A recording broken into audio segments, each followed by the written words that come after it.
Hello, hello, ladies and gentlemen. This is your girl Mitzi, and this is Mitzi. Let's think about it. Today we are thinking about Unbreakable Spirit. Yes, ladies and gentlemen, that is a thinker, and that is what we are thinking about today. So, with that being said, I have a special guest here who's going to help us really think about this in a way that we possibly don't think about. So, Delicia, thank you so much for coming onto my show and sharing your time and your perspective with me on this topic. Let's go ahead and dive right in. When you hear the words unbreakable spirit, what does that make you think about? Honestly, Yeah. myself makes Mm, me think about myself, that's powerful. especially after writing my books. Um, at one point, it was during COVID in the height of 2020, and I remember I was in the midst of writing Kissing Asphalt, which is the first book in the series. And I just sat there and I hung my head and I cried. And I just screamed to the sky, like, how did I survive my childhood? How? It was the first time that it ever actually like really struck me. And I was 49 years old at the time. So yeah, definitely I come to mind. If you would have Right? asked me that 5 or 6 years ago, that wouldn't have been the same answer. Oh, I believe it. I think that's growth. You know what I mean? To be able to say, I think of myself when you think of an unbreakable spirit, that's growth. That just shows Yeah. that you're learning a lot. You're healing and you're realizing your imperfections don't define you. You know what I mean?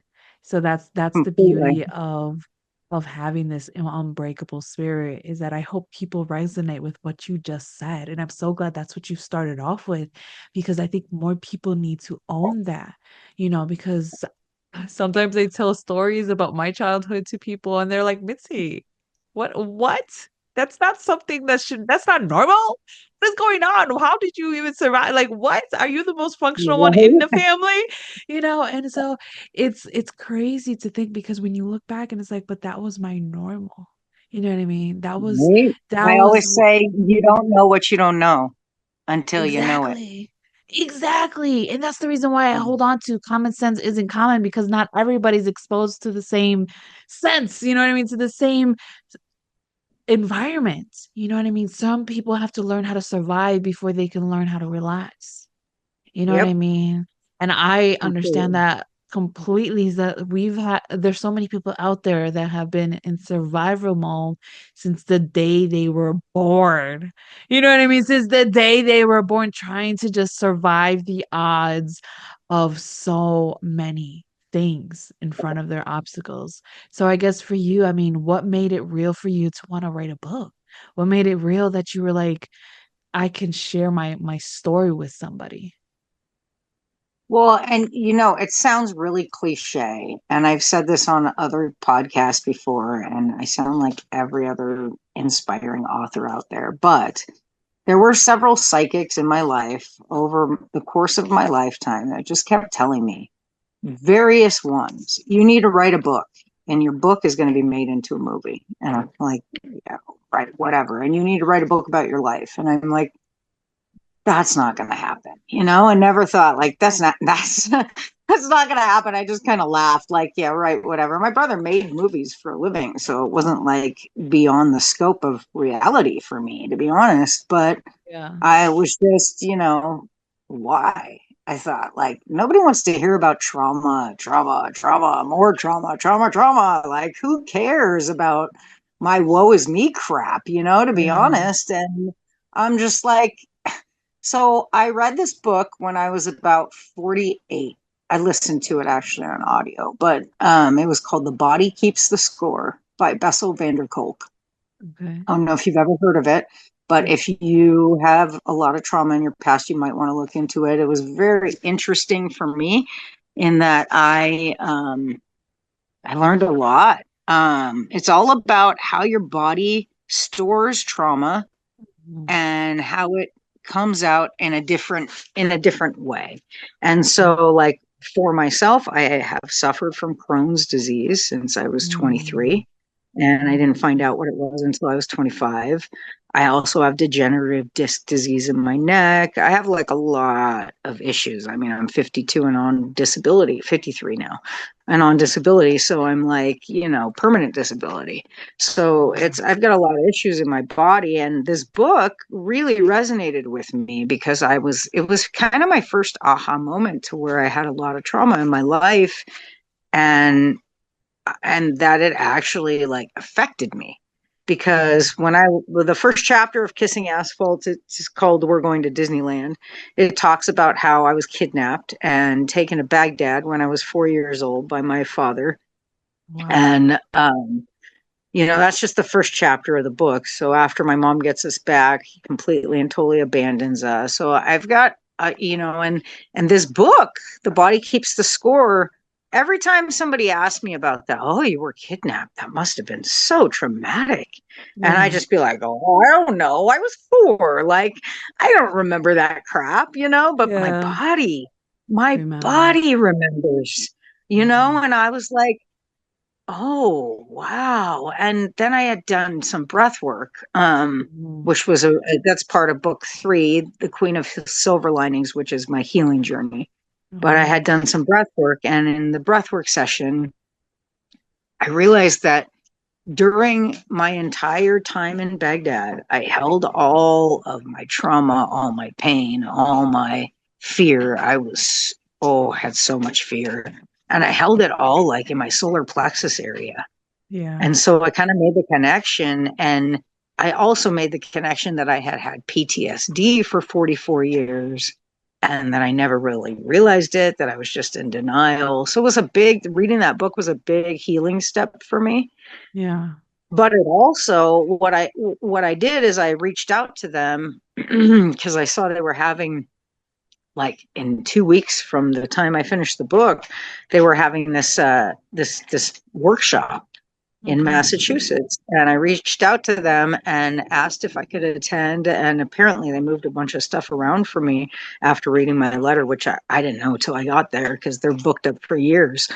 And so I went to this workshop and it was an incredible life changing experience for me.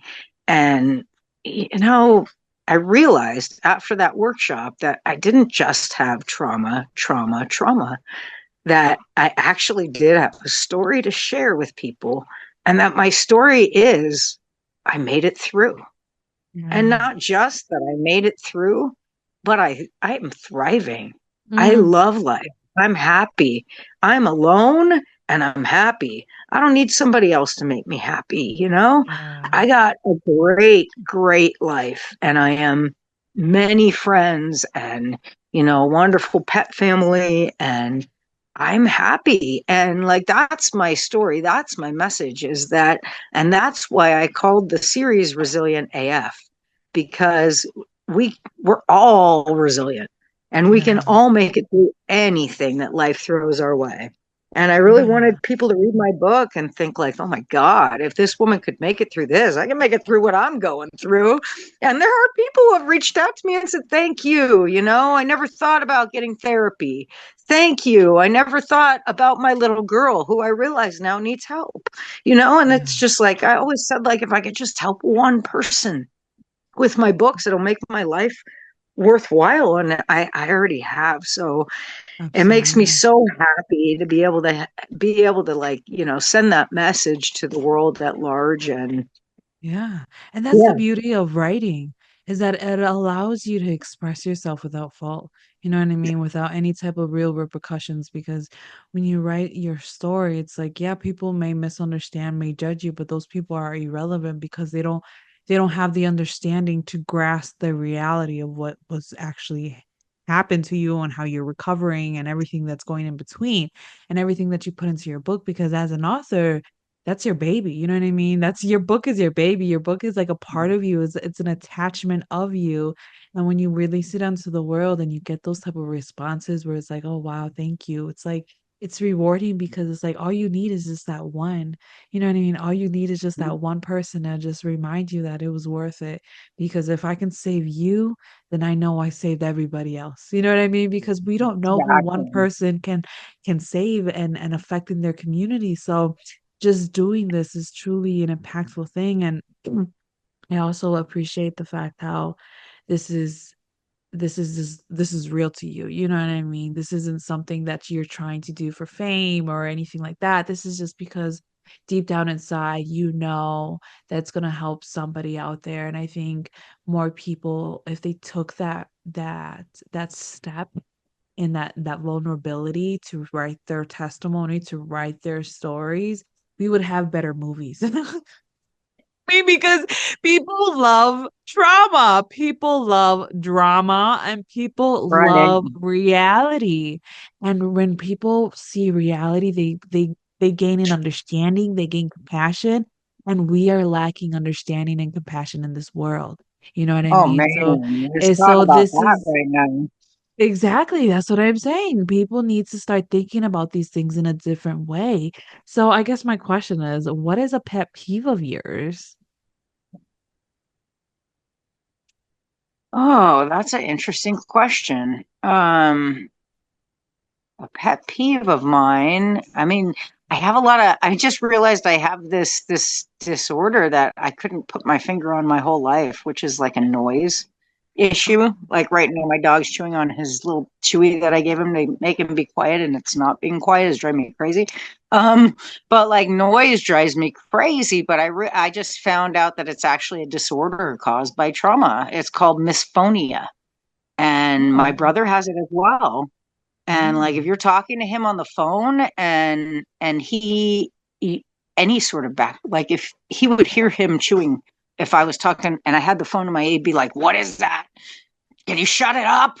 And I'm like, "I'm sorry, I can't. It's my dog chewing, you know, like I can't shut it Yeah. up." But he gets so mad at me too. And it's not just like an annoyance, it's like a It's like it's rage, like an internal rage, you know? It's like it yeah. makes you want to jump off a cliff. It's crazy. But other than that, I don't know that I have. I guess, dishonesty is like and what's the word that I'm trying to look for? Not really dishonesty, but like people that don't have compassion or patience for people that are Mm-hmm. different than they are. Mm-hmm. Because I'm gay and I've gotten a lot of discrimination in my life for that. And it's like, I feel like trans people right now are, oh God, I feel so bad for them. Like I have had several trans friends and they have this internal struggle with themselves. They have the highest suicide rate of anybody. And like, just society is just so making up all this crap and I just want to hug my trans friends right now because I've suffered so much discrimination, but I just feel so bad for them. They don't get even accepted by a lot of the LGBTQ community. So Yeah. it's like, it's Hmm. really, that's probably my pet peeve is people not accepting people for who they are. And as Tim Walls says, just leave me alone and I'll leave you alone. And Yeah.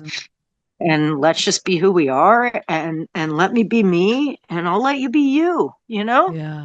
Yeah. I And think if that's that's the some one thing. Confederate flying guy, then fly your Confederate flag, but leave me alone. Yeah. I know I've seen that before one time driving downtown where I live, and I seen this gay guy walking um to his apartment, and I seen these other guys in a Jeep just haggling them, just harassing them, just calling out like slurs and just mad disrespectful. And I was just like, what is their problem? They got What nothing happens better to now, do. it's sad because it happens now politically. Like I was at an Alanis Morissette concert, I shit you not, with my friends. One of them is a firefighter, a female firefighter who's been a firefighter for 30 years. She has a child. She's married to a man. Another one is a friend of mine who's actually dating my ex-girlfriend, who's a lesbian. And we were at the Alanis Morissette concert, minding our own business, sitting on the back lawn where the cheap seats are, where you have to bring your own seats. There are no seats. And everybody around us was talking, and it was the opening act. And I start talking to my friend who's the firefighter, and I said, it was right when Kamala became, the nominee. And I said, what do you think about this new dynamic duo? And she said, well, I just wish that, she had picked Pete Buttigieg. And I said, oh, that wouldn't happen because he's gay. And as soon as that happened, the two people in front of us turned around and started screaming, shut the fuck up, you stupid mother effing pieces of shit, la la. Like, it was bad. I was just like, that. My other friend went to go get security because it was like so uncalled for. And I said, you know what, you guys, I want to enjoy the concert. I'm not going to enjoy the concert with this energy around me. We need to leave. And if that means they win, I don't care. Like, we need to leave. So we left. And as we were leaving, people were approaching us going, you shouldn't leave, blah, blah, blah. And I'm like, why didn't you say anything when they're screaming obscenities at us and being complete, total assholes? And it's like, why? Just because we were talking about Politics, somebody who's yeah. gay. And but yeah, it's just like, come on. It's like yesterday I was driving and I have a Harris sticker on my Madam President sticker on my truck. Some guy just like beeped at me for no reason, ran around me, like all angry. I just like, have a nice day, man. Like, The problem is, yeah, it's there's the problem is that too many people can't accept other people's differences. You know what I mean? Like you that's said. And if we exactly, are able to just accept each other's differences and remind each other that we are human, we're not meant to be the same. We're not meant to be exactly. look the same. We're not robots. You know what I mean? We are unique in our own way, shape, or form. And And America when was born we on immigration.